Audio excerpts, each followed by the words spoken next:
Hello everyone and welcome back in a new episode of our Minecraft series. It's been a little while since we last properly rejoined this game of Minecraft of ours. I'm terribly sorry, but I had been stricken the most dreadful illness issue that an artist could ever gather. The artist block. Ooh no. Okay, so my joking aside, I was really hitting a very big roadblock because I wasn't able to work on this room. You can see also the previous episode that I had been building the roof, and then I had planned originally to go on with the ceiling and the interior, but I failed because I had hit this block. Well, I managed to overcome it. I actually did like yesterday. Today is Thursday, so on Wednesday evening, in just one evening, I managed to solve all my issues that had been bugging me for 3 weeks. Goodness gracious me. Okay, so today is the last day of building this godforsaken Banquet Hall. We have to go onwards, continue with what we were working on. Today we are going to build the various windows. Like I want to have a round window over here. Maybe I'll lower everything by 1 block and have this church-like round window appear a little bit lower so that it doesn't interfere as much with these elements here that are holding up the ceiling. Then we also have to build this passageway, the window doors over here on this side. I want to open some very tall windows on that wall, and last but not least, we have to bring in the decorations for the actual hall. So I have to put in some tables and put up some a banquet. Otherwise, it wouldn't be a banquet hall without that. And I was planning on doing something a little bit different here on this side with this balcony / alcove / whatever. So stay tuned for that. Okay, I'd say that we start first with working on the various windows, starting with that one, then moving on to these ones, and finally opening up these here. This is definitely timeless material. Okay, so we begin first, as I already said, with the round window, the church-like window. I'm giving you a look from the exterior, since for what concerns the interior, we are not doing a lot. I start off by, well, lowering the actual window and then putting the glass. And as an added bonus, I choose to put in place a frame to just add an extra layer of depth to the facade of the building. Now, while the time-lapse is still running, we are going to move on shortly to the balcony on the side.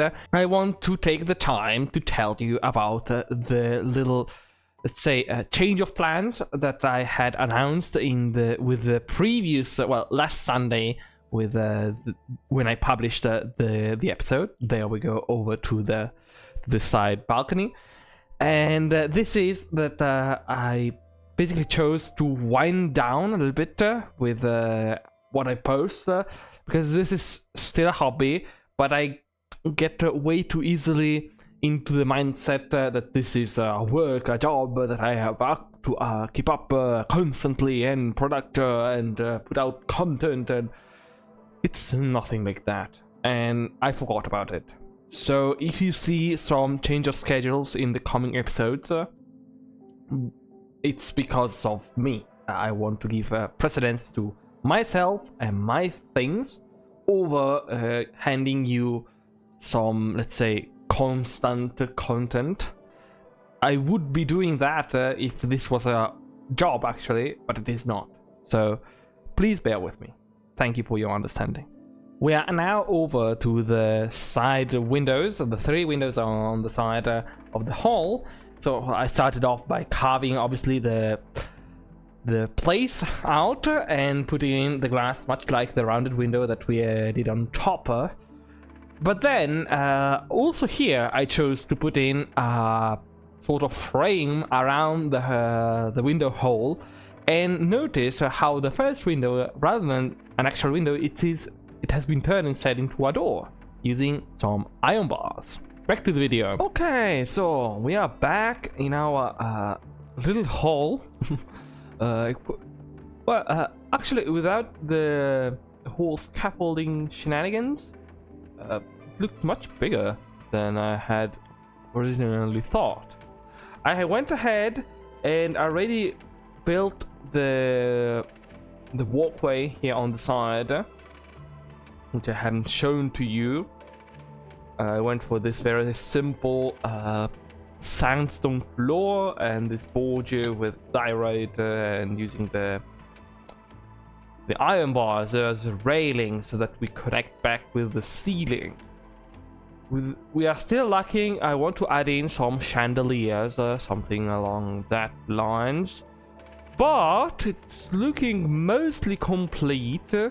You've already seen me build in all the windows, and I went ahead and carved out and completed the little balcony here on the outside, although it's still missing some lighting.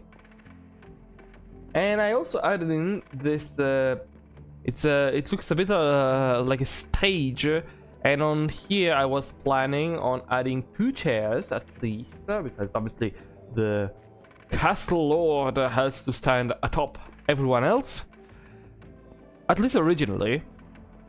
But now I'm considering, because I wanted to have like a table on the sideway, but right now I am thinking maybe I can instead get rid of this and put in like a very big table, like a lord's table, so a central one instead, and have something done with these 2 doors, much more simpler, and it allows us to have much more space for chairs and everything that goes around.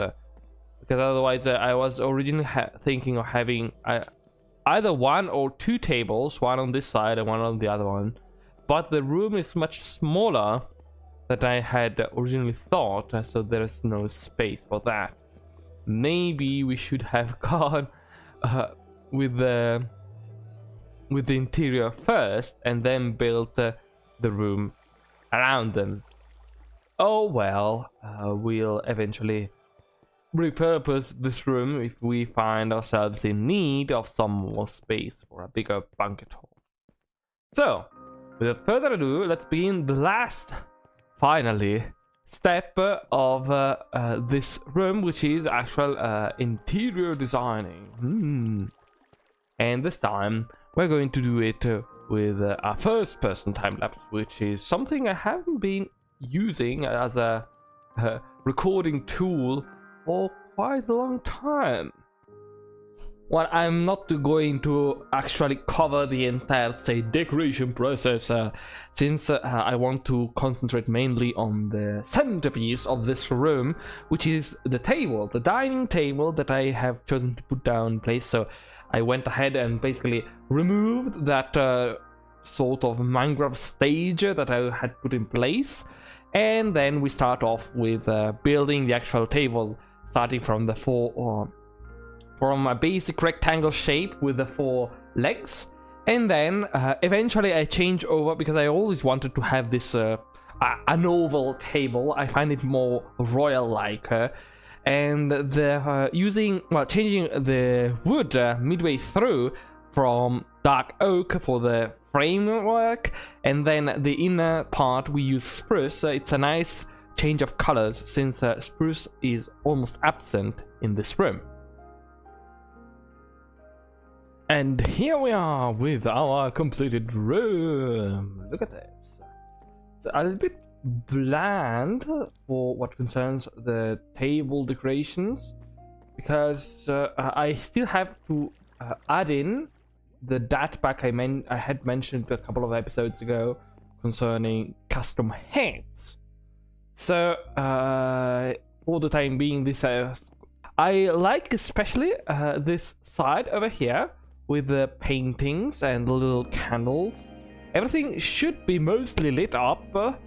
I have made sure that there are no, let's say, zero lighting spots. So this should allow the room to be spawn-proof. Now that this banquet hall is finally finished, we can meet up back to the signboard and update it, and then concluding today's episode. Here we are in front of our beloved signboard, and today we can finally get rid of this godforsaken sign, since we managed to finish the banquet hall.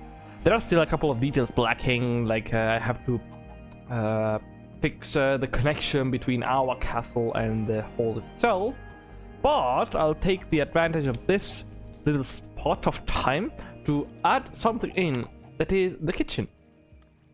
Because now that we have a dining hall in which we can invite our guests, we now need a kitchen to cook the meals for them. I thank you for having held me until this moment. Leave a like if you enjoyed today's episode, and subscribe if you wish to see more like them, or if you wish just to support me. It means a lot to me. I will be waiting for you as per my usual in the next episode. Bye bye!